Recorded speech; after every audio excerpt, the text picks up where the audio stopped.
جو مجاہدین کی قیادت تھی اسے آپس میں لڑا کر پھر یہاں سے بھاگ جانے کے اندر آفیل سمجھی. اس کی وجہ یہ تھی امریکہ کو اندیشہ تھا کہ یہ لوگ پڑھے لکھے جدید تعلیم یافتہ ہیں، یہ انجینئرز ہیں، گلبدین حکمت یار، احمد شاہ مسعود، استاد ربانی بڑے عالم ہیں، فاضل ہیں، عبد الرسول سیاب الازہر کے پڑھے ہوئے تھے، اسی طریقے سے صبغت اللہ جو ہیں وہ بھی بڑے عالم آدمی تھے اور پڑھے لکھے آدمی تھے، جدید تعلیم یافتہ بھی اور قدیم تعلیم یافتہ بھی.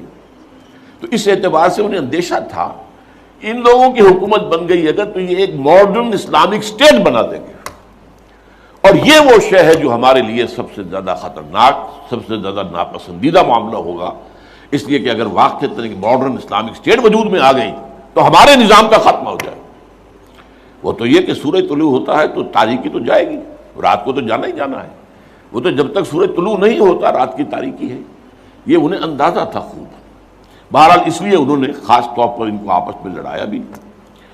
اس کے بعد یہ ہے کہ جب افغانستان کے لوگوں کے ناک میں دم آ گیا تو اب یہ ایک مرد مجاہد ملا عمر کھڑا ہوا. وہ کوئی بڑا عالم دین نہیں بلکہ پوری طرح جو ہے وہ تعلیم یافتہ بھی نہیں ہے عربی مدارس وغیرہ سے، اور ان کے ساتھ عربی مدارس کے طلباء طالبان وہ کچھ کھڑے ہو گئے کمر کس لیے کہ اب یہاں کسی طرح امن قائم کیا جائے.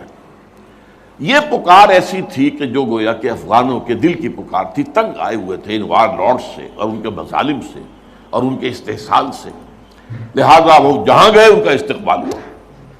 بہت سے لوگوں نے اپنے ہتھیار ان کے حوالے کر دیے، یہاں تک کہ گلبدین حکمت یار جو بالکل کابل کے پاس پڑا ہوا تھا اپنی فوجیں لے کر، اور گویا کہ وہ کسی فائنل اسالٹ کی تیاری میں تھا، جب یہ آئے ہیں تو اس نے راستہ دے دیا اور خود پیچھے ہٹ گیا. اس طریقے سے یوں سمجھیے کہ در حقیقت افغانستان میں ان طالبان کی حکومت جو ہے یہ گاڈ گیون ہے. وہ جو ایک شعر ہے کہ خود بخود تیار ہے پکے ہوئے پھل کی طرح، دیکھیے گرتا ہے آخر کس کی جھولی میں فرنگ. تو یہ حالات نے اس درجے صورت اختیار کر لی تھی کہ یہ طالبان کو کوئی ریزسٹنس نہیں ملی اور ان کی جو ہے حکومت قائم ہو گئی. بلکہ یہ گویا کہ اللہ تعالیٰ کی جو ہے حکمت کا ایک ظہور ہوا ہے.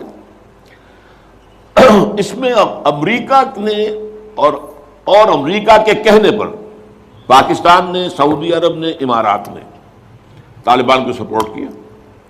بے نظیر کی حکومت تھی، کہاں بے نظیر جیسے سیکولر ذہن کی اور آزاد خیال قسم کی عورت، کہاں طالبان مولوی ملاٹے ان کے خیال کے مطابق. سعودی عرب نے امریکہ کے حکم سے مدد دی، امارات نے مدد دی، پاکستان نے تسلیم کر لیا، سعودی عرب نے تسلیم کر لیا اور امارات نے تسلیم کر لیا. ان کی جو ہے ایمبیسڈرس وہ آ کر یہاں بیٹھ گئے.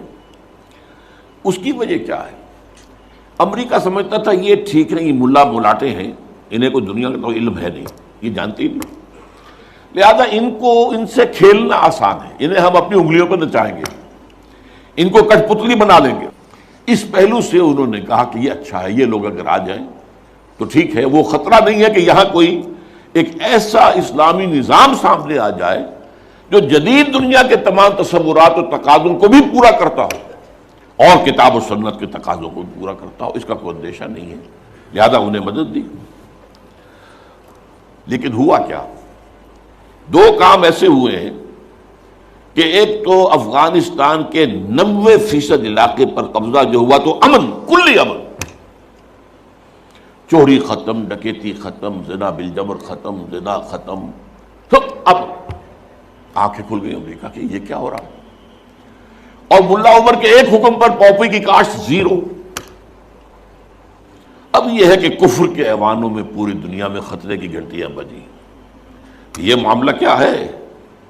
نارضت عشق کے خونی جگرے پیدا شد، حسن لرزید کے صاحب نظرے پیدا شد. یہ تو ہم جس سے ڈر رہے تھے، جس کا ہمیں خوف تھا، جس کا ہمیں اندیشہ تھا، وہ تو حقیقت سامنے آ رہی ہے. ابھی تو پورا نظام کی کوئی بات نہیں ہے، ابھی تو انہوں نے چند سزائیں نافذ کی ہیں، اس سے زیادہ تو ابھی ان کا کانسیپٹ بھی کوئی نظر نہیں آیا. ہم خود جب گئے ہیں وہاں پر، میں ایک وفد لے کر گیا ہوں، تو نہ ان کے ذہن میں کوئی سیاسی نظام کا کوئی واضح تصور تھا، نہ میں نے ان سے پوچھا آپ کی کوئی پارلیمنٹ مجلس شورا مجلس ملی کہ نہیں کوئی نہیں ہے، نہ کوئی معاشی نظام کا ان کے سامنے نقشہ تھا. میں نے پوچھا کہ آپ کے یہاں بینک ہیں کہ نہیں ہے؟ میں نے کہا آپ اپنا پیسہ کہاں رکھتے ہیں؟ ہمارے پاس پیسہ ہے ہی نہیں۔ مطلب یہ کہ یہ کوئی نظام کی بات تھی نہیں، لیکن یہ کہ چوری کا ہاتھ کاٹنا، زنا کی سزا دینا، رجم کرنا، قتل کے بدلے قتل علی الاعلان میدان کے اندر، اور سر جو ہے قلم کرنا یا سینے کے اندر۔ ایک صاحب نے جو کہ آئی وٹنس تھے، انہوں نے دیکھا تھا کہ ایک شخص نے ایک دوسرے شخص کو قتل کیا سینے میں خنجر بھونک کر، اب اس کو پکڑ کر رسیوں سے باندھ کر لا کے ڈال دیا گیا اسٹیڈیم کے اندر کھلا، اور ٹھٹ لگے ہوئے لوگوں کے دیکھ رہے ہیں، اور اس کی بیوی سے، مقتول کی بیوی کے ہاتھ میں خنجر دے کر کہا گیا بھونکو اس کے سر، اس کے سینے کے اندر، اور اس نے کیا۔ اب یہ جو مناظر ہیں، ان کو دیکھنے کے بعد کیا کہیں کوئی جرم رہ جائے گا؟ جیسے کہ اس سے پہلے بھی تھا معاملہ دنیا کے سامنے کہ سعودی عرب جو ہے وہ کرائم فری ایک معاشرہ بن گیا تھا جب سے وہاں پر اسلامی جو حدود اور تعزیرات نافذ ہوئی۔ یہ معاملہ انہوں نے دیکھ لیا کہ یہ تو ہو گیا، تو اس اعتبار سے ان کو جو ہے اب بڑی شدید خطرے کی بات ہوئی۔ البتہ یہ ضرور نوٹ کر لیجئے کہ اس ابتدائی عرصے میں طالبان سے کچھ غلطیاں بھی ہوئیں۔ پہلی بات تو یہ کہ نہ ان کی کوئی تعلیم ہوئی تھی، نہ تربیت ہوئی تھی، نہ تنظیم ہوئی تھی، نہ کوئی ڈسپلن قائم تھا، یہ تو موب تھا، لہٰذا ان سے بڑی بڑی غلطیاں ہوئیں۔ مثلاً مزار شریف میں ایران کے سفارت خانے پر حملہ کیا، سفارتکاروں کو قتل کر دیا۔ پھر یہ کہ ان کے اندر مذہبی شدت پسندی بہت تھی، کٹر حنفیت، اور اس کے اندر کچھ نہ کچھ تشدد کا ایلیمنٹ بھی۔ ظاہر بات ہے ان عام لوگوں کے ان پڑھ لوگ، اب ان کے ذہن میں جو چیزیں تھیں، داڑھی جو ہے سنت موقدہ ہے، نہیں رکھتا اس کو سزا دو، اور حجام جو ہے اس کا سر قلم کر دو اگر وہ شیونگ کرتا ہے تو۔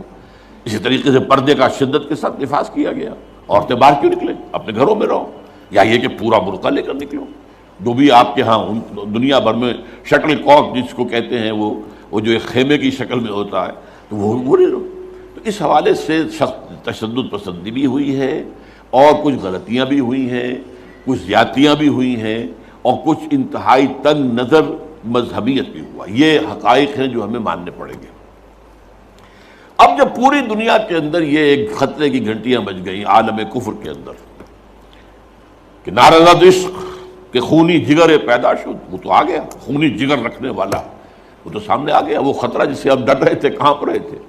اس لیے کہ آپ کو معلوم ہے کہ جب USSR کا خاتمہ ہوا ہے اور اس کے بعد جو ہے نیٹو کو اثر نو آرگنائز کرنے کی باتیں شروع ہوئیں، توسیع کی شروع ہوئی، تو کسی نے پوچھا نیٹو چیف سے، گورنر ان چیف سے، کہ اب آپ کس کے لیے، آپ کا جو دشمن تھا جس کے لیے آپ نے سارے دھندے بنائے تھے، سیٹو بھی تھا، سینٹو بھی تھا، اور نیٹو بھی تھا، اور سب سے بڑا معاملہ نیٹو کا تھا، تو اب تو تمہارا وہ دشمن ختم ہو گیا، تمہارے سامنے تمہارے گھٹنوں تمہارے قدموں میں پڑا ہوا ہے، تم سے مدد کی بھیک مانگ رہا ہے، تو تمہیں کیا خوف ہے؟ تو انہوں نے کہا ہمیں اب اسلامک فنڈامنٹلزم کا خطرہ ہے۔ اس کے لیے گویا کہ they started to gird up their loins، اپنی جو ہے کمر کسنے کے لیے انہوں نے پروگرام بنا لیا۔ اور اس کے لیے نوٹ کیجئے 9/11 کا حادثہ فاجعہ خود کروایا، یہ ثابت شدہ حقیقت ہے اس وقت۔ اس میں طالبان کا تو خیر 0% بھی کوئی امکان نہیں، اس میں القاعدہ کا بھی کوئی حصہ نہیں۔ یہ ضرور معلوم ہوتا ہے کہ ان میں جن لوگوں کو انہوں نے اپنے آگے رکھ لیا تھا دنیا کو دکھانے کے لیے، کچھ نوجوان قسم کے جو پائلٹس تھے جنہوں نے چھوٹے چھوٹے جہازوں پر، چڑیوں جیسے جہازوں پر تربیت حاصل کی تھی، دکھانے کے لیے یہ انہوں نے کیا ہے۔ ان میں سے کسی کا تعلق غالباً کوئی تعلق تھا جو کہ اسامہ ابن لادن کے ساتھ، جس پر کہ ان کو اس نے یہ کہہ دیا تھا کہ عنقریب ایک بہت بڑا واقعہ ہوگا، بس اس حد تک بات صحیح ہے۔ باقی قطعاً کوئی نہ اسامہ ابن لادن کا حصہ، یہ کروایا موساد نے،